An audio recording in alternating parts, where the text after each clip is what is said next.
Yes, welcome back to NM Classroom. Then we move on to third element, second unit. അതായത് കാര്യങ്ങൾ മനസ്സിലായി തുടങ്ങിയല്ലോ അല്ലേ? ഫസ്റ്റ് യൂണിറ്റിൽ നമ്മൾ സേഫ്റ്റി കൾച്ചർ എന്താണെന്ന് പറഞ്ഞു. ഇനി സെക്കൻഡ് യൂണിറ്റിൽ നമ്മൾ പറയാൻ പോകുന്നത് ഇംപ്രൂവിംഗ് സേഫ്റ്റി കൾച്ചറിനെ പറ്റിയിട്ടാട്ടാ.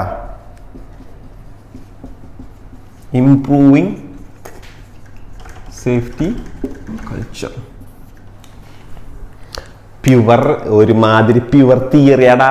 ഇത് പഠിക്കരുതിട്ടാ. ഒരൊറ്റ ക്വസ്റ്റിന്റെ ആൻസർ പോലും കാണാപ്പാടം പഠിക്കരുതിട്ടാ. കഥ എന്താണെന്ന് മനസ്സിലാക്കാൻ പാടുള്ളൂ. എന്നാലും നമുക്ക് സിനാരിയോന്ന് വെട്ടിടാൻ പറ്റുള്ളൂ. ഓക്കെ, നമ്മൾ പറഞ്ഞു സേഫ്റ്റി കൾച്ചർ എന്താണെന്ന് നമ്മൾ പറഞ്ഞു. ഈ safety culture V found in N organisation the safety culture is dam negative. നമ്മൾ അങ്ങനെ ഒരു സിറ്റുവേഷൻ വിറ്റ്നസ് ആയി. Okay, as A safety officer നിങ്ങൾ അപ്പോയിന്റ് നോക്കുമ്പോണ്ടോ അവിടെയുള്ള ആൾക്കാർ സിഗരറ്റ് വലിക്കണം, എന്നിട്ട് അത് അവിടെ ഇടണം, ഫ്ലെയിമബിൾ സബ്സ്റ്റാൻസിന്റെ മേലിടണം, അവിടെ ഇടം കർപ്പിച്ച് തുപ്പി വെക്കണം. ഒരറ്റണം സേഫ്റ്റി കൾച്ചർ ഫോളോ ചെയ്യാനുള്ള റൂൾസ് ഫോളോ ചെയ്യാനുള്ള ആകെ വിഷമായി. നിങ്ങൾ നേരെ ചെന്നിട്ട് ഭയങ്കര ദേഷ്യത്തിൽ മുഖമൊക്കെ ചോന്നിട്ട് മാനേജർ നേരെ ചെന്ന് മാനേജർ ക്യാബിനിൽ ചെന്നിട്ടാണ്, sir I just want inform you that these bloody guys all these staffs and they are not following good safety, so I just recommend to terminate all the staff. മാനേജറോട് first day വന്ന നിങ്ങൾ പറയാ 150 സ്റ്റാഫിനെ terminate ചെയ്യണം നിങ്ങളോട് പറയാ. ആർക്കായിരിക്കും first termination കിട്ടുക? മോൻ വർക്ക് ചെയ്യണം, മോൻ വിട്ടോട്ടോ, വണ്ടി വിട്ടോ, വന്ന ഫ്ലൈറ്റിൽ തന്നെ കയറിപ്പോക്കോളം പറയും. കാരണം ഇവിടുത്തെ പരിപാടി ടെർമിനേറ്റ് ചെയ്യലല്ല. ഇവിടുത്തെ പരിപാടി when we find the safety culture is not positive, then we should try to improve the safety culture in a healthy manner, right? എത്ര പെട്ടെന്ന് അത് ഇംപ്രൂവ് ചെയ്യാനുള്ള പരിപാടികൾ നോക്കണം എന്നാണ് മാനേജ്മെന്റിന്റെ റെക്കമെൻഡേഷൻ ഉണ്ടാവുക. So how to improve? നിങ്ങൾക്ക് എന്തൊക്കെ പറയാനുണ്ട്? ഇത്രയും കാര്യങ്ങൾ ഞാൻ കഴിഞ്ഞ യൂണിറ്റിൽ പറഞ്ഞില്ലേ. മഹാമോശമാണ്, സേഫ്റ്റി റൂൾസ് അനുസരിക്കുന്നില്ല, കംപ്ലൈൻസ് ഉണ്ട്, അതുപോലെ കോംപ്ലിയൻസ് ഇല്ല, അതുപോലെ തന്നെ absenteeism, sickness, staff turnover, accidents എല്ലാം ഉണ്ടാവുന്നു, തോന്നിയ മാതിരിയാണ് ബിഹേവ്. അതിന് ഇംപ്രൂവ് ചെയ്യാൻ എന്ത് ചെയ്യാൻ പറ്റും? ഒറ്റയടിക്ക് കുറച്ച് പോയിന്റുകൾ നമ്മളുള്ളിൽ വരും അല്ലേ. അവർക്ക് കൃത്യമായി മോണിറ്ററിങ് കൊടുക്കണം, സൂപ്പർവിഷൻ കൊടുക്കണം, ട്രെയിനിങ് കൊടുക്കണം, നന്നായിട്ട് അവരായിട്ട് കമ്മ്യൂണിക്കേറ്റ് ചെയ്യണം, കൺസൾട്ട് ചെയ്യണം, മാനേജ്മെന്റ് ടോപ്പ് മാനേജ്മെന്റ് നല്ല സ്ട്രോങ് ആയിരിക്കണം. ഇതൊക്കെ നമ്മളുള്ളിൽ വന്നില്ലേ? നമ്മളുള്ളിൽ എന്തെല്ലാം പോയിന്റ് വരുന്നോ ആ പോയിന്റാണ് ഇതിന്റെ ശരി ഉത്തരം. പർട്ടിക്കുലർ പോയിന്റ് ആയിട്ട് ടെക്സ്റ്റിൽ കുറച്ച് പോയിന്റ് ഉണ്ട് എന്നുള്ളത് കൊണ്ട് മാത്രം ഞാനതൊന്ന് ഡിസ്കസ് ചെയ്യാണ്. Okay, so let's move on to the first point is management commitment. Improving management safety commitment and their leadership. ഇതാണ് നമ്മളെ ഫസ്റ്റ് പോയിന്റ്. ഇതിൽ പറഞ്ഞ പോയിന്റ് മാത്രമെന്ന് ഒരിക്കലും ഞാൻ അവരോടത്തും പറയൂല കേട്ടോ. സിനാരിയോയിൽ തന്നിട്ടുള്ള പോയിന്റാണ് നമ്മളെ പോയിന്റ്. പക്ഷേ ഈ പോയിന്റുകൾ നമ്മൾ അറിഞ്ഞാലാണ് സിനാരിയോ നമുക്ക് സോൾവ് ചെയ്യാൻ പറ്റുക. അപ്പൊ ഫസ്റ്റ് പോയിന്റ് നോക്കിയടാ, മാനേജ്മെന്റ് കമ്മിറ്റ്മെന്റ് ആൻഡ് ലീഡർഷിപ്പ്. എന്താണ് ഇത് സാധനം? ടോപ്പ് മാനേജ്മെന്റ് സേഫ്റ്റിക്ക് പ്രയോറിറ്റി കൊടുത്തുകൊണ്ട് നന്നായിട്ട് ലീഡർഷിപ്പോട് കൂടി കാര്യങ്ങൾ ചെയ്യുന്നു. അതെങ്ങനെ അറിയാൻ പറ്റും? ടോപ്പ് മാനേജ്മെന്റ് സേഫ്റ്റിക്ക് പ്രയോറിറ്റി കൊടുക്കേണ്ടത് എങ്ങനെ അറിയാൻ പറ്റും? വിസിബിൾ ലീഡർഷിപ്പ് കാണും അല്ലേ. ഓർഗനൈസേഷനെ വിസിറ്റ് ചെയ്യുന്നു, റൂൾസ് എൻഫോഴ്സ് ചെയ്യുന്നു, PPE വെക്കണ്ടോ എന്നൊക്കെ നോക്കുന്നു, ലീഗൽ റൂൾസ് എൻഫോഴ്സ് ചെയ്യുന്നു, അങ്ങനെ കോമ്പീറ്റന്റ് ആയിട്ടുള്ള ആളുകളൊക്കെ വെച്ചിട്ടുണ്ടോ എന്നൊക്കെ നോക്കുന്നു. അങ്ങനെ പക്ക എന്താണ് ഒരു സേഫ്റ്റി ചട്ടക്കൂട് ഒരുക്കുന്നു ആര്? മാനേജ്മെന്റ്. അപ്പൊ നമുക്ക് മനസ്സിലാകും മാനേജ്മെന്റ് സേഫ്റ്റിനോട് നല്ല കമ്മിറ്റ്മെന്റ് ഉണ്ടെന്ന്. അപ്പൊ നമുക്ക് മനസ്സിലാകും, റൈറ്റ്? രണ്ടാമത്, സേഫ്റ്റി കൾച്ചർ ഇംപ്രൂവ് ചെയ്യാനുള്ള ഏറ്റവും പ്രൈമറി ആയിട്ട് വേണ്ട ആളുകൾ സ്റ്റാഫാണ്, വർക്കേഴ്സാണ്. അവർ നന്നാവുകയാണെങ്കിൽ ഓട്ടോമാറ്റിക്കലി സേഫ്റ്റി കൾച്ചർ ഇംപ്രൂവ് ആവും. അവർ നന്നാവാൻ വേണ്ടി നമ്മൾ എന്ത് ചെയ്യണം? നല്ല ആൾക്കാരെ സെലക്ട് ചെയ്യണമെന്ന്. ജോലിക്ക് എടുക്കുമ്പോഴേ പൊട്ടന്മാരെടുക്കരുത്, കോമ്പീറ്റന്റ് വർക്കേഴ്സിന് എടുക്കണം. ആരാണ് കോമ്പീറ്റന്റ്? കോമ്പീറ്റൻസി എന്ന് പറഞ്ഞാൽ എന്താണ്? ഒരാളുടെ നോളേജ്, അയാളുടെ എക്സ്പീരിയൻസ്, അയാളുടെ ട്രെയിനിങ്, അയാളുടെ സ്കിൽസ്, അയാളുടെ ബാക്കിയുള്ള എല്ലാ എബിലിറ്റീസും, ഈ 5 എബിലിറ്റീസ് ചേർന്ന് വരുന്ന ഒരാളെയാണ് നമ്മൾ എന്തെന്ന് പറയുന്നത്? കോമ്പീറ്റന്റ് വർക്കർ എന്ന് പറയുന്നത്. എന്തൊക്കെയാണ്? Experience, knowledge, training, skills and all other abilities. ഇത്രയും എബിലിറ്റീസ് ഒരു വർക്ക് സേഫായി ചെയ്യാനുള്ള ഇത്രയും എബിലിറ്റീസിനെയാണ് കോമ്പീറ്റന്റ് എന്ന് പറയുന്നത്. അതിൽ കോമ്പീറ്റന്റ് വർക്കർ നമ്മൾ ചൂസ് ചെയ്യുമ്പോൾ എന്താ ഗുണം എന്നറിയോ? എന്താ ഗുണം? They will not commit any safety issues. അതോടുകൂടി ഓർഗനൈസേഷൻ സേഫായി. ക്ലിയർ? Then competent workers. മൂന്നാമത്തെ സേഫ്റ്റി കൾച്ചർ ഇംപ്രൂവ് ചെയ്യാൻ ഇവർ പറയുന്ന ഒരു സ്റ്റാൻഡേർഡ് ആണ് കമ്മ്യൂണിക്കേഷൻ നന്നാക്കുക. Communication, effective communication. ഇവിടെ കമ്മ്യൂണിക്കേഷനുള്ള മീഡിയാസ് ഏതൊക്കെയാണ്? നമുക്കൊരു സാധനം നന്നായി കമ്മ്യൂണിക്കേറ്റ് ചെയ്യാനുള്ള മീഡിയാസ്, ചാനൽസ് എന്തൊക്കെയാണ്? വളരെ പെട്ടെന്ന് കമ്മ്യൂണിക്കേറ്റ് ചെയ്യാൻ നമ്മൾ എന്ത് ഉപയോഗിക്കും? ഫോൺ ഉപയോഗിക്കും, ഡയറക്റ്റ് ആളെ വിളിച്ചിരുത്തി കമ്മ്യൂണിക്കേറ്റ് ചെയ്യും, ഒരു ക്ലാസ് റൂമിൽ വെച്ചിട്ട് ഒരു ട്രെയിനിങ് കൊടുക്കും, പുറത്ത് നിന്നിട്ട് ഗ്രൂപ്പായിട്ട് സംസാരിക്കും, 1-to-1 പേഴ്സണലി വിളിച്ച് സംസാരിക്കും. ഇതൊക്കെ കമ്മ്യൂണിക്കേഷൻ. അപ്പൊ ഈ ഒരൊറ്റ കമ്മ്യൂണിക്കേഷൻ ഒറ്റ പേരിൽ നമുക്ക് വിളിക്കാം. അതാണ് എന്ത്? Verbal communication. റൈറ്റ്? കമ്മ്യൂണിക്കേഷന്റെ ഫസ്റ്റ് മെത്തേഡ് എന്താണ്? Verbal communication. Verbal communication. Verbal കമ്മ്യൂണിക്കേഷന്റെ ഗുണങ്ങൾ എന്തൊക്കെയാന്ന് വെച്ച് കഴിഞ്ഞാൽ വളരെ ഫാസ്റ്റ് ആണ്. നമ്മൾ പറയാനുള്ള മുഖത്തോക്കി പറഞ്ഞു വിടറാ നമ്മൾ പറയാറില്ലടാ. അവിടെ ഇവിടെ പോയിട്ട് മരിച്ച വീട്ടിൽ പോയിട്ട് കുശു പറയണു, അവിടെ പോയിട്ട് മറ്റേ പിന്നെ പറഞ്ഞ മാതിരി പെണ്ണുങ്ങൾ പരദൂഷണം പറഞ്ഞ മാതിരി അതാക്കണം ഇതാക്കണം ഇല്ല, പറയാനുള്ളത് നീ മുഖത്തോക്കി പറയും എന്ന് പറഞ്ഞാണ് വെർബൽ കമ്മ്യൂണിക്കേഷൻ. അതിന്റെ ഗുണം എന്താണെന്ന് വെച്ചാൽ ഡയറക്റ്റ് ആണ്, ക്യുക്കാണ്, പേഴ്സണൽ ആണ്, ഫാസ്റ്റ് ആണ്. മനസ്സിലായില്ലെങ്കിൽ എന്ത് ചെയ്യുക? ചോദിക്കുക, എടാ എന്താണ് നീ പറഞ്ഞ മനസ്സിലായില്ല അല്ലെ. Allow exchange of information. ഞാൻ പറഞ്ഞ മനസ്സിലാവണല്ലേ എന്ന് നമുക്ക് അങ്ങോട്ടും ഇങ്ങോട്ടും ചോദിക്കുക. ഇതൊക്കെ വെർബലിന്റെ ഗുണങ്ങളാ. പക്ഷെ വെർബലിന് പല ദോഷവും ഉണ്ട് കേട്ടാ. ഒന്നാമത്തെ ദോഷം എന്താണെന്ന് വെച്ചാൽ തെളിവുണ്ടാവില്ല പലപ്പോഴും. നീ പറഞ്ഞാലേ ഞാൻ ആ വാൽവ് തുറന്നിട്ട് ഞാൻ പറഞ്ഞ എപ്പ പറഞ്ഞ് ഞാനൊന്നും പറഞ്ഞിട്ടില്ല എന്ന് പറഞ്ഞാൽ തീർന്നവിടെ അവൻ. അതൊന്നാമത്തെ പ്രശ്നം. Verbal communication is not reliable. രണ്ടാമത്തെ പ്രശ്നം ലാംഗ്വേജ് ബാരിയർ. ചിലപ്പോൾ ഭാഷ മനസ്സിലാവൂല, ചിലപ്പോൾ ആക്സെന്റ് മനസ്സിലാവൂല, ചിലപ്പോൾ പറയണത് കേൾക്കൂല, ഹിയറിംഗ് പ്രോബ്ലം ഉണ്ടെങ്കിൽ കേൾക്കൂല. പിന്നെ എന്തൊക്കെടാ? പിന്നെ ഭയങ്കര ആംബിഗ്യസ് മെസ്സേജുകൾ ഉണ്ടാവും, കൺഫ്യൂസിങ് ആയിട്ടുള്ള മെസ്സേജസ് ഒക്കെ ഉണ്ടാവും. അപ്പൊ വെർബൽ കമ്മ്യൂണിക്കേഷൻ അങ്ങനെയുള്ള കുറച്ച് ലിമിറ്റേഷൻസ് ഉണ്ട്, എന്തിനുമുള്ള പോലെ തന്നെ. രണ്ടാമത്തെ ഒരു കമ്മ്യൂണിക്കേഷൻ മെത്തേഡാണ് എന്ത്? അത് പറ്റാണ്ടാവുമ്പോൾ നമ്മൾ എന്ത് ഉപയോഗിക്കും? Written communication. റിട്ടൺ ഉപയോഗിക്കൂടാ. റിട്ടൺ എന്ന് വെച്ചാൽ എഴുത്തുകുത്ത് പരിപാടി. എഴുത്തുകുത്ത് പരിപാടിയിൽ നമ്മൾ പറയാൻ എന്താണ്? മെയിൽ അയക്കൽ വരും, മെസ്സേജ് അയക്കൽ വരും, അതുപോലെ തന്നെ മെമ്മോസിന്റെ ഇമെയിൽസ് അയക്കൽ വരും. അതുപോലെ അങ്ങനെ എന്തൊക്കെ റിട്ടൺ ഫോർമാറ്റിൽ നമ്മൾ കമ്മ്യൂണിക്കേറ്റ് ചെയ്യുന്ന എല്ലാം എന്താണ്? റിട്ടൺ കമ്മ്യൂണിക്കേഷനാണ്. Written communication. അപ്പൊ ഈ റിട്ടൺ കമ്മ്യൂണിക്കേഷൻ ഒരു പ്രത്യേകത എന്ന് പറഞ്ഞു കഴിഞ്ഞാൽ അതിന്റെ ഗുണം എന്താണെന്ന് വെച്ച് കഴിഞ്ഞാൽ കുറെ സമയം അബദ്ധം പറ്റൂല, സമയം എടുത്ത് ചെയ്യാം. We can take time and write to avoid the mistakes. Permanent റെക്കോർഡാണ്, തെളിവാണ്, എവിഡൻസ് ആണ്. ഈ എവിഡൻസ് പിന്നെ പ്രിസൈസ് റെഫറൻസിന് വേണ്ടി നമുക്ക് വീണ്ടും വീണ്ടും ഉപയോഗിക്കാം. ചീപ്പായിട്ട് ഡിസ്ട്രിബ്യൂട്ട് ചെയ്യാം. ചെറിയ GSM-ൽ അടിച്ചായിട്ട് ടക്ക് എന്ന് പറഞ്ഞ് പ്രിന്റ് ചെയ്ത് ഡിസ്ട്രിബ്യൂട്ട് ചെയ്യാം. ന്യൂസ് പേപ്പറുകൾ കണ്ടിട്ടില്ല, എല്ലാ ദിവസവും ന്യൂസ് പേപ്പർ നമുക്ക് വരികയാണ് അല്ലേ. ചീപ്പ് കോസ്റ്റ് ആണ്. എത്ര രൂപ നമ്മൾ ന്യൂസ് പേപ്പർ? 3-4 റുപ്യാണ് ഒരു ദിവസം ന്യൂസ് പേപ്പറിനാകെ കൊടുക്കണേ. Right? So it's distribute wide audience. പക്ഷെ അതിന്റെ പ്രശ്നം എന്താണെന്ന് വെച്ച് കഴിഞ്ഞാൽ ഒരു നോട്ടീസ് അങ്ങോട്ട് കിട്ടി, ആ നോട്ടീസ് നമുക്ക് ഭയങ്കര പണി കിട്ടണം. യു ആർ ടെർമിനേറ്റഡ് എന്ന് പറഞ്ഞ നോട്ടീസ്. ആ നോട്ടീസിനോട് തിരിച്ച് സംസാരിക്കാൻ പറ്റൂല. ഓക്കെ, ഒരാൾ മുഖത്ത് നോക്കിയ ഒരു കാര്യം പറഞ്ഞത് നീ നാളെ തൊട്ട് വരണ്ടട്ടാന്ന് പറഞ്ഞ ആളോട് നമുക്ക് ചോദിക്കാം, സാർ എന്താ അങ്ങനെ പറഞ്ഞു നോക്കിയാൽ. ഇതിലത് പറ്റൂല. റൈറ്റ്? നമുക്ക് ഫീഡ്ബാക്ക് ഈസ് നോട്ട് പോസിബിൾ. പക്ഷെ വെർബലിൽ ഫീഡ്ബാക്ക് പോസിബിൾ ആണ്, ഇതിൽ ഫീഡ്ബാക്ക് പോസിബിൾ അല്ല. മാത്രമല്ല ഈ മെസ്സേജ് നമുക്ക് വായിച്ചാൽ ചിലപ്പോൾ മനസ്സിലാവാത്തുണ്ടാവും. പഞ്ചാബി ഹൗസിൽ പറഞ്ഞാൽ എനിക്ക് വായിക്കാൻ മാത്രമല്ല അറിയുള്ളൂ, എഴുതാൻ അറിയൂലല്ല എന്ന് പറയുന്ന പോലത്തെ ജാർഗൺസ് ഉപയോഗിച്ചിട്ടുണ്ടാവും, മനസ്സിലാവായി ഉണ്ടാകും. പിന്നെ വളരെ സ്ലോ ആൻഡ് സ്റ്റഡിയാണ്, വളരെ ഫാസ്റ്റസ്റ്റ് മോഡ് ഓഫ് കമ്മ്യൂണിക്കേഷൻ ഒന്നുമല്ല റിട്ടൺ കമ്മ്യൂണിക്കേഷൻ. അതിന് റിട്ടണിന് കുറെ പ്രശ്നങ്ങളുണ്ട്.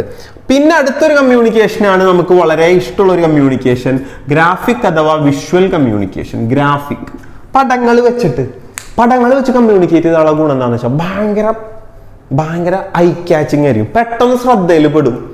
വളരെ വിഷ്വൽസ് ടക്ക് എന്ന് പറഞ്ഞാൽ ഐ ക്യാച്ചിങ് ആയിട്ട് നമുക്ക് കിട്ടും അല്ലെ. പിന്നെ വളരെ എന്താ പറയാ അട്രാക്റ്റീവ് ആയിരിക്കും, വൈഡ് ഓഡിയൻസിന് കവർ ചെയ്യും. പക്ഷെ ലാംഗ്വേജ് ബാരിയർ ഇല്ല. എല്ലായിടത്തും ടോയ്ലറ്റിന്റെ ചിഹ്നം ഒന്ന് തന്നെയാണ് ടോയ്ലറ്റിൽ പോകാനുള്ളത്, എല്ലായിടത്തും അപായത്തിന്റെ ചിഹ്നം ഒന്ന് തന്നെയാണ്, എല്ലായിടത്തും റെഡ് വന്നു കഴിഞ്ഞാൽ റെഡ് തന്നെയാണ്, അവിടെ പോവാൻ പിന്നെ പറ്റൂല അല്ലെ, ഗ്രീൻ ആയാൽ പോവാൻ തന്നെയാണ്. അപ്പോ ലാംഗ്വേജ് ബാരിയർ ഇല്ല. പക്ഷെ ഇതിന്റെ പ്രശ്നം എന്താണ്? കോസ്റ്റ്ലി ആയിരിക്കും കേട്ടാ. എന്ന് മാത്രമല്ല നമുക്കിതിൽ വലിയ എസ് ഒന്നും എഴുതി പിടിപ്പിക്കാൻ പറ്റൂലല്ല.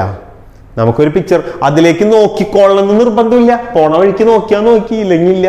ഇങ്ങനെയൊക്കെ ഉള്ള കുറെ വിഷയങ്ങൾ ഗ്രാഫിക്കിനുണ്ട്. അപ്പൊ കമ്മ്യൂണിക്കേഷൻ പല മോഡിലുണ്ടടാ. Verbal, written, graphic. നമുക്ക് ഓർഗനൈസേഷന്റെ അകത്ത് ഒരു സേഫ്റ്റി ഇൻഫർമേഷൻ എംപ്ലോയീസിന് കൈമാറണമെങ്കിൽ ഈ മൂന്ന് മെത്തേഡിന്റെ അകത്ത് വരുന്ന സാധനങ്ങളാണ് എന്ത്? എന്ത് നമ്മൾ നേരത്തെ പറഞ്ഞ ജസ്റ്റ് സൂചിപ്പിക്കാൻ പോയ ഫോർ എക്സാമ്പിൾ നോട്ടീസ് ബോർഡ് എന്ത് കമ്മ്യൂണിക്കേഷൻ ആണ്? It's a written communication, right? Notice board വെച്ചിട്ട് നമുക്ക് എന്ത് ചെയ്യാം? ഡിസ്പ്ലേ ചെയ്യാം. ഓർഗനൈസേഷന്റെ അകത്ത് സെൻട്രൽ ലൊക്കേഷനിൽ നോട്ടീസ് ബോർഡ് ഇട്ടിട്ടുണ്ടാവും. ഈ നോട്ടീസ് ബോർഡിൽ എന്താണ് ഇടേണ്ടത്? ഏറ്റവും റെലവെന്റ് അപ് ടു ഡേറ്റ് ആയ ഇൻഫർമേഷൻ ആണ്. വരാൻ പോകുന്ന 17th ഒരു ട്രെയിനിങ് ഉണ്ട് എന്ന് പറഞ്ഞ ഇൻഫർമേഷൻ, 5 കൊല്ലം മുമ്പ് കഴിഞ്ഞു പോയ ഇൻഫർമേഷൻ എല്ലാം നോട്ടീസ് ബോർഡിൽ ഇടേണ്ടത്. വളരെ ഇമ്പോർട്ടന്റ് ആയിട്ടുള്ള റെലവെന്റ് ആയ ഇൻഫർമേഷൻ വളരെ ഭംഗിയായിട്ട് ചെയ്ത് കഴിഞ്ഞാൽ ആളുകൾ വന്ന് നോക്കി സേഫ്റ്റി ഇൻഫർമേഷൻ കിട്ടി. Notice board. ഇനി അടുത്തൊരു മെത്തേഡ് എന്താണ് കമ്മ്യൂണിക്കേറ്റ് ചെയ്യാനുള്ള? പോസ്റ്റേഴ്സ് അടിക്കാം. നമുക്ക് പോസ്റ്റേഴ്സ് ആൻഡ് വീഡിയോസ്, കുഞ്ഞു റീലുകളൊക്കെ ഉണ്ടാക്കാം.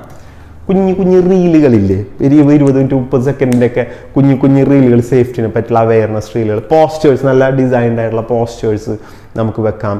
പിന്നെ മെമ്മോസ് ആൻഡ് ഇമെയിൽസ് നമുക്ക് എന്ത് ചെയ്യാം? ഇമെയിൽസ് കമ്മ്യൂണിക്കേഷന് വേണ്ടിയിട്ട് ഉപയോഗിക്കാം. ഡിജിറ്റൽ ഇൻട്രാനെറ്റ് സിസ്റ്റം ഇൻട്രാനെറ്റ് എന്ന് വെച്ചാൽ ഓർഗനൈസേഷന്റെ അകത്ത് തന്നെയുള്ള സിസ്റ്റം തമ്മിലുള്ള ചെയിൻ ഓഫ് കമ്മ്യൂണിക്കേഷൻ ആണ് ഡിജിറ്റൽ ഇൻട്രാനെറ്റ് സിസ്റ്റം. പിന്നെ അതുപോലെ തന്നെ നമ്മൾ ജോയിൻ ചെയ്യുമ്പോൾ തന്നെ വർക്കേഴ്സിന് ഒരു ഹാൻഡ് ബുക്ക് കൊടുക്കാം. ആ ഹാൻഡ് ബുക്കിൽ എന്തുണ്ടാവും? സേഫ്റ്റിനെ പറ്റിയുള്ള സകലമായ ഇൻഫർമേഷനും ആ ഹാൻഡ് ബുക്കിൽ നമുക്ക് എന്ത് ചെയ്യാം? പ്രിന്റ് ചെയ്ത് കൊടുക്കാം. എവിടെയാണ് ടോയ്ലറ്റ്, എവിടെയാണ് വെള്ളം, എവിടെയാണ് safe movement of workplace, എവിടെ ചെന്നാൽ കൂടുതൽ ഹസാർഡ്, ഏതൊക്കെ വഴികളിലൂടെയാണ് സഞ്ചരിക്കേണ്ടത് എന്നൊക്കെ പറഞ്ഞുള്ള കംപ്ലീറ്റ് ഡീറ്റെയിൽസ് ഉള്ളൊരു ഹാൻഡ് ബുക്ക് കൊടുക്കാം. അങ്ങനെ നമുക്ക് notice boards, posters, videos, emails, digital intranet, handbook, toolbox talks നിങ്ങൾ ചെയ്യേണ്ട പരിപാടി ഉണ്ട്. ടൂൾ ബോക്സ് ടോക്സ് ചിലപ്പോൾ സേഫ്റ്റി ഓഫീസേഴ്സായി നിങ്ങൾ ചെയ്തുകൊണ്ടിരിക്കുന്നുണ്ടാവും. ടൂൾ ബോക്സ് ടോക്സ് എന്ന് വെച്ചാൽ ഒന്നുമില്ല, ഞാൻ ഈ ചെയ്യുന്ന ഫോർമാറ്റ് എടുത്താൽ മതി നിങ്ങൾ. അതായത് നമ്മൾ ഒരു വർക്കിന് കയറുന്നതിന് മുമ്പുള്ള ലാസ്റ്റത്തെ ഒരു 5 മിനിറ്റ് എല്ലാവരും വിളിച്ചു വരുത്തത്, yes we are moving in to ഈ ഒരു പ്ലാന്റിലേക്കാണ് നമ്മൾ മൂവ് ചെയ്യണേ. As we discuss in our training system നമ്മൾ പറഞ്ഞു ഇതിങ്ങനെ H2S ഗ്യാസ് ഇവിടെ ഇത് ഹുക്ക് ചെയ്യണം. ഇൻ കേസ് എന്തെങ്കിലും സ്മെൽ വരരുത് ടക്കെന്നും പറഞ്ഞിട്ട് ചെയ്യണം, എസ്കേപ്പ് ചെയ്യണം. Yes every one is get എന്ന് പറഞ്ഞിട്ട് വിടുന്ന സാധനമാണ് എന്ത്? Tool box talks. Tool box talks പറഞ്ഞിട്ട് ഉറക്കണ സേഫ്റ്റി ഓഫീസേഴ്സ് ഉണ്ട്. ടൂൾ ബോക്സ് ടോക്സ് പറഞ്ഞിട്ട് പവർ കയറ്റണ സേഫ്റ്റി ഓഫീസേഴ്സ് ഉണ്ട്, റൈറ്റ്? ടൂൾ ബോക്സ് ടോക്സ് പറഞ്ഞ നമ്മൾ ഇന്നലെ പറഞ്ഞത് ഇതൊക്കെയാണല്ലോ. അപ്പൊ എല്ലാവരും ഹാർഡ് ഹാറ്റ് വെക്കണം, പിന്നെ റെസ്പിറേറ്ററി വെച്ച് കഴിഞ്ഞാല് ഇതാവും എന്ന് പറഞ്ഞാൽ ബാക്കിയുള്ളവരും കൂടെ ഫുൾ പവർ ഫുൾ ഓൺ നിൽക്കണം കേട്ടാ, അല്ലാണ്ട് സേഫ്റ്റി ഓഫീസർ ഒന്നും ആവണ്ട. Full power full on. Okay, അപ്പോൾ കമ്മ്യൂണിക്കേഷൻ ഇതൊക്കെയാണ് എന്ത്? Broadcasting methods. ഇങ്ങനെയൊക്കെ നമുക്ക് എന്ത് ചെയ്യാം? ഇൻഫർമേഷൻ കമ്മ്യൂണിക്കേറ്റ് ചെയ്യാം. സോ പിള്ളേരുകളെ, ഇതാണ് സേഫ്റ്റി കൾച്ചർ ഇമ്പ്രൂവ് ചെയ്യാനുള്ള അടുത്ത മെത്തേഡ്, കമ്മ്യൂണിക്കേറ്റ്. അപ്പോൾ ഏത് 3 മെത്തേഡ് ഞാൻ പറഞ്ഞു കേട്ടോ. മാനേജ്മെന്റ്, കമ്മിറ്റ്മെന്റ്, പെടായിരിക്കണം. മാനേജ്മെന്റിന് അത് പറയുമ്പോൾ നമ്മുടെ ഉള്ളിൽ എന്താ വരേണ്ടത്? മാനേജ്മെന്റ്, കമ്മിറ്റ്മെന്റ് ആൻഡ് ലീഡർഷിപ്പ് എന്ന് പറയുമ്പോൾ നമ്മുടെ ഉള്ളിൽ വരേണ്ടത് നല്ല പെടപ്പം മാനേജ്മെന്റ്, ഖത്തർ പെട്രോളിയത്തിൻ്റെ ഒക്കെ പോലത്തെ മാനേജ്മെന്റ്, സേഫ്റ്റിയിൽ ഒരു കോംപ്രമൈസ് ഇല്ല, സ്റ്റോ പെർമിറ്റിലാണ് കയറാൻ പറ്റൂല, സ്റ്റോ ഇമാതിരി ഹാർഡ് ഹാറ്റില്ലാണ്ട് അവർ സമ്മതിക്കൂല, സ്റ്റോ എന്ന് പറഞ്ഞ ഫയറാണ് മാനേജ്മെന്റ്, കമ്മിറ്റ്മെന്റ് ആൻഡ് ലീഡർഷിപ്പ് എന്ന് പറയുന്നത്. അവർ ഭയങ്കര സ്ട്രിക്റ്റ് വിജിലൻസും സ്ട്രിക്റ്റ് സംഭവങ്ങളാണ്. കോമ്പീറ്റന്റ് വർക്കർ പക്ക കോമ്പീറ്റൻസ് ഉണ്ടെങ്കിൽ അപ്ലൈ ചെയ്താൽ മതി, അല്ലാണ്ട് അപ്ലൈ ചെയ്യണ്ട. അങ്ങനെയുള്ള വർക്കേഴ്സ് വരുമ്പോൾ എന്തായിരിക്കും? പിന്നെ സേഫ്റ്റി കൾച്ചർ ഇമ്പ്രൂവ് ചെയ്യാൻ വളരെ എളുപ്പമാണ്. കമ്മ്യൂണിക്കേഷൻ, വെർബൽ, ഗ്രാഫിക്, റിട്ടൺ, ഈ പറഞ്ഞ കമ്മ്യൂണിക്കേഷൻ, റൈറ്റ്? ഇനി അടുത്തൊരു മെത്തേഡാണ് ഇടാ, എന്തെന്നറിയോ? Cooperation and consultation. ഈ കൺസൾട്ട് ചെയ്ത് കഴിഞ്ഞാൽ ഭയങ്കരമായിട്ട് സേഫ്റ്റി കൾച്ചർ ഇമ്പ്രൂവ് ചെയ്യും. ഇമ്പ്രൂവ് ചെയ്യോ ഇല്ലയെന്ന് നമുക്ക് നമ്മളുടെ പേഴ്സണൽ എക്സ്പീരിയൻസിൽ നിന്ന് തന്നെ നോക്കാം. ഇപ്പം നിങ്ങളെ വീട്ടിലൊരു ഡിസ്കഷൻ നടക്കണം, കാരണന്മാരും എല്ലാവരും കൂടെ ചേർന്നിട്ട് ഒരു ഡിസ്കഷൻ നടക്കണം. അപ്പോൾ അതിൽ നിങ്ങളിപ്പോൾ വലിയ ആൾക്കാരല്ലോ, അപ്പോൾ കയറിയിരിക്കുന്നുണ്ട്, കസേരം ഇരിക്കുന്നുണ്ട് കേട്ടോ, ഭയങ്കര സംഭവമായിട്ടിരിക്കുക.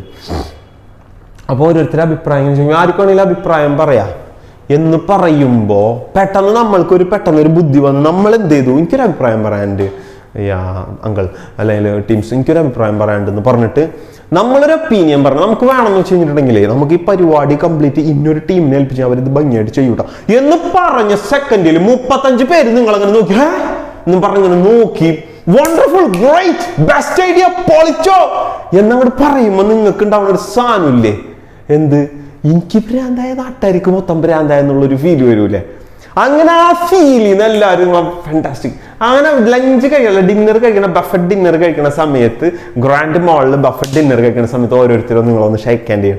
ഓ വണ്ടർഫുൾ, ഗ്രേറ്റ് പോയിന്റ് ആണ് നിങ്ങൾ പറഞ്ഞത്. അതുകൊണ്ട് നമ്മൾ ഡിസ്കഷൻ അങ്ങോട്ട് മാറി. മാത്രമല്ല ഭയങ്കര സംഭവമായി എന്ന് പറയുമ്പോൾ ഓട്ടോമാറ്റിക്കലി നമ്മുടെ ഉള്ളിലൊരു ഞാൻ ഈ ഇരിക്കണ ഞാനല്ല ശരിക്കുള്ള ഞാൻ എന്നുള്ളൊരു ഫീല് നമുക്ക് വരാൻ തുടങ്ങും. ആ ഫീലിൽ നമ്മളെ സെൽഫ് എസ്റ്റീം കുറച്ചുകൂടെ കൂടുകയും നമ്മൾ ചിന്തിക്കുന്ന ചിന്തകൾ ആ പൂപ്പത്തൂറ്റക്കാടി ചിന്ത മാറി നമ്മൾ കുറേ കൂടെ ഹൈ പ്രൊഫൈൽ ചിന്തിക്കാൻ തുടങ്ങും. Right or not? നമ്മളുടെ ഉള്ളിൽ നമ്മളെ പറ്റിയുള്ള ഒരു നല്ല വിശ്വാസം വരൂലടാ. അതേസമയം ഇതേ ഒരു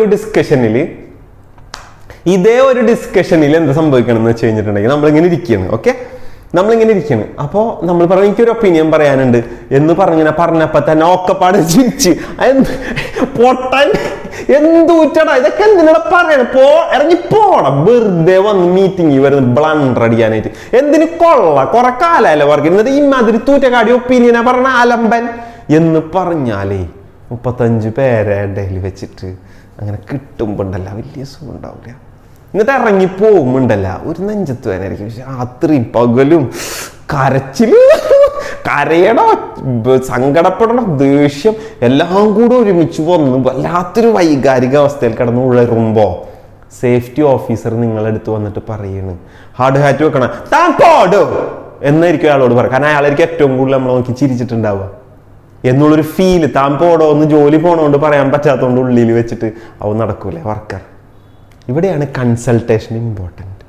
നമ്മൾ we respect others and we take their opinions and we are ready to hear back them and we take the best course of action mutually. നമ്മൾ തമ്മിൽ ഏറ്റവും നല്ലൊരു തീരുമാനത്തെയാണ് എന്ത് ചെയ്യുന്നത് കൺസൾട്ടേഷൻ വഴി എടുക്കുന്നത്. Right?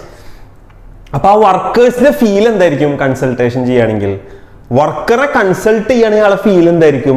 He will also feel that I am also belong to this great company. അയാൾക്ക് തോന്നുന്നൊരു ഓണർഷിപ്പാണ്, ഇത് എൻ്റെ കൂടെ കമ്പനിയാണെന്നൊരു വർക്കർക്ക് തോന്നിയാൽ പിന്നെ കമ്പനിയുടെ പ്രൊഡക്ടിവിറ്റി എവിടെ ആയിരിക്കും? ബൈ ഞാൻ പറഞ്ഞ മനസ്സിലാവണ്ട എടാ, ഇത് ഫുൾ സൈക്കോണ്ട, പലതും സൈക്കോണ്. നമുക്ക് ആളുകൾക്ക് 10 പൈസ ചെലവില്ലാണ്ട് കൊടുക്കാൻ പറ്റിയ ഒരു സാധനമില്ല. പക്ഷെ നമ്മ ജമ്മ കൊടുക്കൂലട്ടാ, എന്ത് കൊടുത്താലും കൊടുക്കൂല. എന്നിട്ടെന്നറിയാം എടാ ചെയ്തത് നന്നായടാ, വെരി ഗുഡ്, പുറത്ത് 2 തട്ട്, 3 തട്ട് ഈ കൊടുക്കാൻ എത്ര പേർക്ക് പറ്റും? ആ സാധനം കൊടുത്താലല്ല കേറി വരെ നമുക്ക് കാണാൻ പറ്റും. So that is called consulting with the workforce. അപ്പൊ അതുവഴി എന്താണ് കൂടുന്നത്? സേഫ്റ്റി കൾച്ചറാണ് കൂടുന്നത്. മനസ്സിലായില്ലേ? സേഫ്റ്റി കൾച്ചറാണ് ഇമ്പ്രൂവ് ആവുന്നത്. റൈറ്റ്? അതേസമയം ഇൻഫോമിംഗ് എന്ന് പറഞ്ഞ സാധനം നേരെ ഓപ്പോസിറ്റ്, 1 വേ ആണ്, റേഡിയോ ആണ്. അങ്ങോട്ട് പറയാൻ പറ്റൂല, ഇങ്ങോട്ട് മാത്രം പറഞ്ഞുകൊണ്ടിരിക്കും. ഇൻഫോമിങ് മാനേജ്മെന്റ് ഇങ്ങനെ ഇൻഫോം ചെയ്ത് അത് ഇതാക്കട അങ്ങോട്ടൊന്നും പറയാൻ പറ്റില്ല. ഓരോ ഒപ്പീനിയനും ഡിസ്കസ് ചെയ്യാൻ പറ്റുള്ളൂ. ഒരു കാര്യമില്ല. റൈറ്റ്? അപ്പൊ കമ്പനിയിൽ കൺസൾട്ടിങ് ആണോ നിൽക്കുന്നത്, ഇൻഫോമിംഗ് ആണോ നിൽക്കുന്നതെന്ന് സെനാരിയോ നോക്കി നിങ്ങൾക്ക് ഇപ്പൊ മനസ്സിലാവൂലേ? പറഞ്ഞാല് ലാസ്റ്റ് ഞാനുണ്ടാ 24 മണിക്കൂർ എണ്ണം കൂടെ ഉണ്ട്. Okay, last point is called training. Last point ഒന്നുമല്ല, നമ്മളുടെ ടെക്സ്റ്റിലെ ലാസ്റ്റ് പോയിന്റ് കൊണ്ട് നിർത്താണ്. ഇതല്ലാത്ത ഏതെല്ലാം പോസിറ്റീവ് പോയിന്റ്സ് ഉണ്ട് അതൊക്കെ സേഫ്റ്റി കൾച്ചർ ഇംപ്രൂവ് ചെയ്യാനായിട്ട് ഉപയോഗിക്കാം എന്നുള്ളത് തലമണ്ടയിൽ ഉണ്ടാവണോട്ടാ. Last point is training means what is mean by training എന്ന് പറഞ്ഞാൽ ഒരു നോളേജ് അറിയുകയും ഒരു അറിവ് ആർജിക്കുകയും സ്കിൽസിന് അക്വയർ ചെയ്യുകയും ചെയ്യുന്ന പരിപാടി നമുക്ക് ട്രെയിനിങ് എന്ന് പറയും. So training is acquiring knowledge and practising skills in a very relatively safer environment. ഒരു സേഫ് എൻവയോൺമെന്റിൽ നിന്ന് നോളേജ് അക്വയർ ചെയ്യുകയും സ്കിൽസ് പ്രാക്ടീസ് ചെയ്യുകയും ചെയ്യുന്ന പരിപാടി എന്താണ്? ട്രെയിനിങ് ആണ്. മനസ്സിലായി? അതാണ് തിയറി ട്രെയിനിങ്, പ്രാക്ടിക്കൽ ട്രെയിനിങ് അനിവാര്യമായി മാറുന്നത്. അപ്പൊ ട്രെയിനിങ്ങിലൂടെ സേഫ്റ്റി കൾച്ചർ ഇംപ്രൂവ് ചെയ്യാം. അപ്പൊ ഒരു സ്ഥലത്തേക്ക് ട്രെയിനിങ് വേണം നമ്മൾ എങ്ങനെ മനസ്സിലാക്കൂടാ? ഒരു പർട്ടിക്കുലർ സാധനത്തിന് ട്രെയിനിങ് വേണം. ഇപ്പൊ ഉദാഹരണത്തിന് വർക്ക് അറ്റ് ഹൈറ്റിന് ട്രെയിനിങ് വേണമെന്ന് എങ്ങനെ അറിയും? നമ്മളിൽ ഒരുപാട് ഡിവിഷൻസ് ഉണ്ട്. നമ്മളതിൽ എന്തുണ്ട്? ഗ്രൈൻഡിങ് ഉണ്ട്, വെൽഡിംഗ് ഉണ്ട്, ബെൻഡിങ് ഉണ്ട്, പിന്നെ വർക്ക് അറ്റ് ഹൈറ്റ് ഉണ്ട്, കൺഫൈൻഡ് സ്പേസ് എൻട്രി ഉണ്ട്, ഫയർ ഉണ്ട്, പലതുണ്ട്. ഓക്കെ, ട്രാൻസ്പോർട്ടേഷൻ ഉണ്ട്. ഇതിൽ ഏതിലാണ് ട്രെയിനിങ് വേണ്ടത് എങ്ങനെ അറിയും? വർക്ക് അറ്റ് ഹൈറ്റിലാണ് ട്രെയിനിങ് വേണ്ടത് എങ്ങനെ അറിയും എന്നറിയോ? ഏതിലാണ് കൂടുതൽ ഹസാർഡ്, ഏതിലാണ് കൂടുതൽ റിസ്ക് ലെവൽ, ഏതിൽ നിന്നാണ് കൂടുതൽ നമ്പർ ഓഫ് ആക്സിഡൻസ് ഉണ്ടാവുന്നത്, അങ്ങനെയുള്ള ഒരുപാട് സേഫ്റ്റി മെഷർമെന്റ്സ് വെച്ചിട്ടാണ് നമ്മൾ എന്ത് ചെയ്യുന്നത്? ട്രെയിനിങ് സെറ്റ് ചെയ്യണേ. നമ്മൾ നോക്കുമ്പോൾ കൺഫൈൻഡ് സ്പേസ് വളരെ പെർഫെക്റ്റ് ആണ്, നമ്മുടെ എല്ലാം അടിപൊളിയാണ്. പക്ഷെ എന്നിട്ടും അതിലേക്ക് ട്രെയിനിങ് കൊടുത്താൽ എന്താ വേസ്റ്റ് ആവുക? ടൈം പോവും, പൈസ പോകും, എനർജി പോവും. എന്നാൽ ശരിക്കുള്ള പ്രോബ്ലം വർക്ക് അറ്റ് ഹൈറ്റിലാണ്, അത് സോൾവ് ആവുകയില്ല. അപ്പൊ ഏതൊരു ട്രെയിനിങ്ങിന് മുമ്പും നമ്മൾ നടത്തേണ്ട ഒരു പണിയുണ്ട്. ആ പണിയുടെ പേരാണ് ഗ്യാപ്പ് അനാലിസിസ്. എന്താണ് ഗ്യാപ്പ് അനാലിസിസ്? എന്താണ് ഗ്യാപ്പ് അനാലിസിസ്? ഇത്രേ ഉള്ളൂ. നമ്മൾ അണ്ടർസ്റ്റാൻഡ് വേർ വി ആർ, നമ്മൾ എവിടെയെന്ന് നമ്മൾ അറിയുന്നു, and understand where we want to be. ഇവിടേക്കാണ് നമുക്ക് എത്തേണ്ടത്. ഇവിടേക്ക് എത്താനുള്ള ഈ ഗ്യാപ്പിനെ ബ്രിഡ്ജ് ചെയ്യാൻ എത്ര ട്രെയിനിങ്, എന്ത് ട്രെയിനിങ് കൊടുക്കും, ഇതിനെയാണ് നമ്മൾ ഗ്യാപ്പ് അനാലിസിസ് എന്ന് പറയുന്നത്. നമ്മൾ എവിടെയാണോ where we are and where we want to be, identifying the gap in between and make a bridge over it, that is called training. Training need analysis എന്നാണ് ഇതിനെ പറയാം. Training need analysis. ട്രെയിനിങ്ങിന്റെ ആവശ്യത്തെ മനസ്സിലാക്കി ആ ഗ്യാപ്പ് എന്തോരുണ്ടെന്ന് നോക്കി അതിനനുസരിച്ച് ആ ഏരിയയിൽ നമ്മൾ എന്ത് ചെയ്യാൻ പോവാണ്, ട്രെയിനിങ് കൊടുക്കാൻ പോകും. മനസ്സിലായില്ലേ? അപ്പോൾ ട്രെയിനിങ് ഏതെല്ലാം പല ടൈപ്പ് ട്രെയിനിങ് ഉണ്ടോ? പല ടൈപ്പ് ട്രെയിനിങ് ഉണ്ട്. ഏതൊക്കെ ടൈപ്പ് ട്രെയിനിങ് ഉണ്ടെന്ന് ഇപ്പൊ ജസ്റ്റ് പറയുകയാണെങ്കിൽ, പുതിയൊരാൾ വന്നു, when joining a new employee, right? ഒരു പുതിയൊരു എംപ്ലോയി ജോയിൻ ചെയ്തു കമ്പനിയിൽ, അയാൾക്ക് ട്രെയിനിങ് കൊടുക്കണ്ടേ? അയാൾക്ക് കൊടുക്കുന്ന ട്രെയിനിങ്ങിന്റെ പേരാണിടാ induction training. New employee induction training. ഒരു പുതിയൊരാൾ വരും, അയാൾക്ക് അറിയൂല ഇതെന്താണ് കമ്പനി, right? New employee joining a new employee. ഒരു പുതിയൊരു എംപ്ലോയി ജോയിൻ ചെയ്ത് അയാൾക്ക് ട്രെയിനിങ് കൊടുക്കണം. ആ ട്രെയിനിങ് പേര് ഇൻഡക്ഷൻ ട്രെയിനിങ് എന്നാണ്. പുതിയൊരു എംപ്ലോയി ജോയിൻ ചെയ്യുമ്പോൾ അയാൾക്ക് അറിയില്ല എന്ത് ചെയ്യണം, what is to be done. അപ്പോൾ അയാൾക്ക് കംപ്ലീറ്റ് സംഗതികളെ പറ്റിയിട്ട് ഒരു ഐഡിയ കൊടുക്കണതിനാണ് ഇൻഡക്ഷൻ ട്രെയിനിങ് എന്ന് പറയുന്നത്. അയാൾക്ക് ഹെൽത്ത് ആൻഡ് സേഫ്റ്റി പോളിസിയുടെ കോപ്പി എടുത്തിടാ, ഇതാണ് നമ്മളെ പോളിസി ഇട്ടാ, ഓക്കെ വാ ഇനി മോമ്പാ ഇതിലൊക്കെ നമ്മൾ നടക്കണം. ഇതിലൊക്കെ നമുക്ക് നടക്കാം, കാരണം ഇത് സേഫ് മൂവ്മെന്റ് ഉള്ള സ്ഥലമാണ്. അതിൽ കൂടെ നമ്മൾ പോകരുതിട്ടാ, അവിടെ സ്റ്റോക്ക് ആണ്, അവിടെ ഇടിഞ്ഞു പൊളിഞ്ഞു വീഴാൻ സാധ്യത ഇട്ടാ, ഇവിടെ ടോക്സിക് ഗ്യാസിൻ്റെ ഇടയിൽ പോകരുതിട്ടാ. Safe movement around work place കാണിച്ചു കൊടുത്തു. എവിടെ ഇങ്ങോട്ട് വന്നേ, ഇവിടെ പോയി കഴിഞ്ഞ് കഴിഞ്ഞാൽ നിങ്ങൾക്ക് ടോയ്ലറ്റിൽ പോകാം, ഓക്കെ, ഇവിടെ നിങ്ങൾക്ക് വെള്ളം കിട്ടും, വെൽഫെയർ, ബേസിക് വെൽഫെയർ കാണിച്ചു കൊടുത്തു. ഇതൊക്കെയാണ് നമ്മളെ first aid boxes. Severe first aid ആണെങ്കിൽ അവിടെ നമുക്ക് ഫസ്റ്റ് എയ്ഡ് റൂം ഉണ്ട്. എമർജൻസി ഉണ്ടായി കഴിഞ്ഞാൽ ഇതാണ് ചെയ്യേണ്ടത്, ഇന്നതാണ് ചെയ്യേണ്ടത്. മനസ്സിലായില്ലേ? പിന്നെ അങ്ങനെ പിന്നെ എന്താ പറയുക, സേഫ് സിസ്റ്റം ഓഫ് വർക്ക്, നമ്മളിവിടെ ചെയ്യാൻ പോകുന്ന സേഫ് മെത്തേഡ് ഓഫ് വർക്കുകൾ ഇതൊക്കെയാണ് നമ്മളെ പേപ്പർ വർക്കുകൾ. ആക്സിഡന്റ് ഉണ്ടായി ഇന്ന രീതിയിലൊക്കെയാണ് റിപ്പോർട്ട് ചെയ്യേണ്ടത്, ഓക്കെ. ഇതാണ് നമ്മളെ കൺസൾട്ടേഷൻ റൂം. എന്തുണ്ടെങ്കിലും നിങ്ങൾക്ക് ഇവിടെ വന്നിട്ട് സംസാരിക്കാം. ഇങ്ങനെ ഒരാഴ്ചക്കാലം അല്ലെങ്കിൽ കമ്പനി പറയുന്ന സമയം വരെ ഇവന് ട്രെയിനിങ് കൊടുത്ത് സെറ്റ് ആക്കണം, റൈറ്റ്? അപ്പൊ അയാൾ നമ്മളെ കമ്പനിയിലേക്ക് അലിഞ്ഞു ചേരുകയാണ്, റൈറ്റ്? സോ അയാൾ നമ്മളിലേക്ക് മർജായി. So this is called new employee induction training. പിന്നെ എപ്പോഴൊക്കെ ട്രെയിനിങ് കൊടുക്കണം? when a technology changes, new technology, right? ഒരു പുതിയ ടെക്നോളജി ഇംപ്ലിമെന്റ് ചെയ്യുമ്പോൾ ട്രെയിനിങ് കൊടുക്കണ്ടേ? കാരണം എന്താ? Old technologies hazards are highly different from the new technology. Hazards മാറി, വർക്ക് നേച്ചർ മാറി, കോംപ്ലിക്കേഷൻസ് കൂടി, അഡ്വാൻസ്മെന്റ് മാറി. അപ്പൊ അതുകൊണ്ട് ആ ടെക്നോളജി ഏതാണോ ആ ടെക്നോളജിക്ക് അനുസരിച്ച് ഇത്രയും നാൾ നമ്മൾ എന്താണ് മാനുവൽ ലിഫ്റ്റ് ആണ് ഉപയോഗിച്ചത്. ഇപ്പൊ നമ്മൾ MEW മൊബൈൽ എലിവേറ്റഡ് വർക്കിംഗ് പ്ലാറ്റ്ഫോമാണ് ഉപയോഗിക്കുന്നത്. ടെക്നോളജി ഫുള്ളെടുത്ത് അങ്ങോട്ട് മാറ്റി. അപ്പൊ എന്താ സംഭവിക്കുന്നത്? നമ്മളിപ്പോ റോബോട്ടിക്സ് ആണ് ഉപയോഗിക്കുന്നത്. അപ്പൊ ടെക്നോളജി മാറി. പണ്ട് മാനുവൽ ആയിരുന്നു യൂസ് ചെയ്തിരുന്നത്. ടെക്നോളജി മാറുമ്പോൾ അതിന്റെ അഡ്വാൻസ്മെന്റ് അനുസരിച്ച് ട്രെയിനിങ് കൊടുക്കുന്നു. Then new technology, then new legislation. നിയമം മാറിയിടാ, ന്യൂ ലെജിസ്ലേഷൻ. ലോ മാറുമ്പോൾ നമുക്കറിയാം, ട്രെയിനിങ്ങിന്റെ ആയിരിക്കും നമ്മളോട് പറയണ്ട ലോ മാറുമ്പോൾ ട്രെയിനിങ് എന്താണെന്നുള്ളത്, അല്ലെ? നമ്മുടെ നാട്ടിൽ ഫൈനാൻഷ്യൽ എന്റർപ്രൈസുകളിലൊക്കെ GST, VAT, GVAT അങ്ങനെ കുറെ സാധനങ്ങൾ വന്നില്ലേ? സോ ഇവിടെ ഇതുപോലെ തന്നെ ലോ മാറുകയാണ്. സേഫ്റ്റിയിലും ലോ മാറിക്കൊണ്ടിരിക്കും. ഉദാഹരണം, 85 to 90 ഡെസിബൽ ശബ്ദത്താണ് നമുക്ക് പ്രൊഹിബിറ്റ് അല്ല, നമുക്ക് അലൗഡ് 85 ഡെസിബൽ ആണ് എന്ന് വിചാരിക്കുക ലോ പ്രകാരം. അത് 80 ഡെസിബൽ ആക്കി. അങ്ങനെയാണെങ്കിൽ എന്ത് ചെയ്യണം? 80 ഡെസിബൽ ആക്കി എന്നുള്ള ട്രെയിനിങ് കൊടുക്കണം. അതിനപ്പുറത്തേക്ക് നോയ്സ് പോകാൻ പാടില്ല, ഇയർ മഫ് വെക്കാതെ പോകാൻ പാടില്ല. മനസ്സിലായില്ലേ? ഇപ്പോഴത്തെ എന്ന് വെച്ച് കഴിഞ്ഞാൽ ഫുൾ ആർട്ടിഫിഷ്യൽ ഇന്റലിജൻസ് ക്യാമറകളാണ്, റോഡ് നിറച്ചു, റൈറ്റ്? അതുകൊണ്ട് നിയമം മാറിയപ്പോൾ അതുകൊണ്ടുള്ള ട്രെയിനിങ്സ്. അപ്പൊ സേഫ്റ്റി റിലേറ്റഡ് ട്രെയിനിങ്സ് ഇതുപോലെ കമ്പനീസിലും ന്യൂ ലെജിസ്ലേഷൻ, റൈറ്റ്? പിന്നെ ഉറപ്പായിട്ടും ഒരാൾ ജോലി മാറി, ജോബ് ചേഞ്ച്. ജോലി മാറുമ്പോൾ അയാൾ മുമ്പ് ജോലി ചെയ്ത ഹസാർഡ് അല്ലല്ലോ ഇപ്പോൾ. ഉറപ്പായിട്ടും അയാൾക്ക് അതിനെ പറ്റിയിട്ടുള്ള ഹസാർഡ്സിനെ പറ്റിയുള്ള ട്രെയിനിങ് കൊടുക്കണം. ജോലി മാറി ഉണ്ടാവില്ല, ചിലപ്പോൾ ചെയ്യുന്ന ജോലിയുടെ പ്രോസസ്സ് മാറി. പാക്കിങ്ങിലാണ് നിന്നിരുന്നത്, അല്ലെങ്കിൽ ലാബലിങ്ങിലാണ് നിന്നിരുന്നത്, പാക്കിങ്ങിലാണ് നിന്നിരുന്നത്, ഡിസ്ട്രിബ്യൂഷനിലാണ് നിന്നിരുന്നത്. ചെയ്യുന്ന രീതി മാറി. അപ്പൊ ആ പ്രോസസ്സിൽ ട്രെയിനിങ്.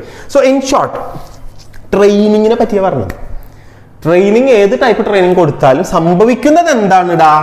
സേഫ്റ്റി കൾച്ചർ ഇംപ്രൂവ് ചെയ്യാം. സംഭവം മനസ്സിലായില്ലേ? അപ്പൊ ഈ യൂണിറ്റ് കഴിയാണ്. സേഫ്റ്റി കൾച്ചർ ഇംപ്രൂവ് ചെയ്യാൻ നമ്മൾ എന്ത് ചെയ്യണം? It is none other than we have to management, commitment and leadership, competent വർക്കേഴ്സിനെ അപ്പോയിന്റ് ചെയ്യണം, effective communication, worker consultation and training. ഇതല്ലാത്ത എന്തെല്ലാം പോയിന്റുകൾ ഉണ്ടോ ആ പോയിന്റുകളെല്ലാം എന്തിൽ വരും?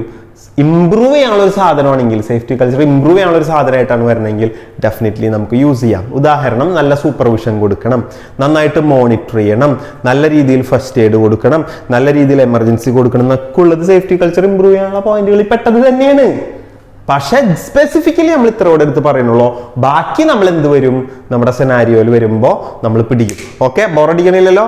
Keep on the line, chase ചെയ്യണം, പിന്നാലെ ഓടണം, പിന്നെ ഒരുമിച്ച് ഓടണം, പിന്നെ മുന്നാലെ ഓടണം, അടിച്ചു വെട്ടിടണം. അപ്പൊ പെടക്കണോട്ടാ, പടച്ചു വെട്ടിടണം. അഗെയിൻ വൺസ് അഗെയിൻ നമ്മളെ second unit of the third element has been completed. Okay, so all the best. ഉണ്ടാവണോട്ടാ കൺസിസ്റ്റന്റ് ആയിട്ട്. Thank you so much.